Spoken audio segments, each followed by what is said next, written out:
நாம் தமிழர் கட்சியின் ஒருங்கிணைப்பாளர் சீமான் பேசிய ஒரு ஆடியோ தான் இன்னைக்கு சமூக வலைதளங்கள்ல வைரல் ஆயிட்டு இருக்கு.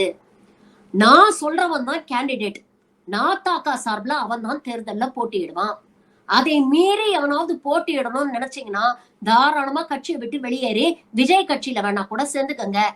வேணும்னா நானே சேர்த்து விடுறேன். என்னை நம்பி என் பின்னால் வருபவர்களுக்கு மட்டும்தான் இங்க இடம். தேர்தல்ல ஜெயிச்சீங்கன்னா உங்களை பல்லக்குல வச்சு மாலை போடுவேன். தேர்தல்ல தோத்தீங்கன்னா பாடையில ஏத்தி மாலை போடுவேன். ஆக மொத்தம் உங்களுக்கு மாலை கன்ஃபர்ம்ட் அப்படின்னு பேசியிருக்கிறாரு. இந்த வீடியோ தான் இன்னைக்கு சமூக வலைதளங்கள்ல வைரல் ஆயிட்டு இருக்கு. இன்னொரு பக்கம் கொஞ்ச நாள் முன்னால சீமான் ரகசியமாக பாஜகவுடைய நிதி அமைச்சர் நிர்மலா சீதாராமனை சந்தித்து பேச்சுவார்த்தை நடத்தினார் அப்படிங்கிறது குறிப்பிடத்தக்கது. இன்னொரு பக்கம் பாஜகவுடைய புதிய மாநில தலைவர் நயினார் நாகேந்திரன் வாங்க எங்க கூட்டணியில வந்து ஐக்கியம் ஆயிடுங்க அப்படின்னு சீமானையும் கூப்பிட்டு இருக்கிறாரு அப்படிங்கிறதும் குறிப்பிடத்தக்கது. மீதிய கூட்டி கழிச்சு பாருங்க, கணக்கு சரியா வரும்.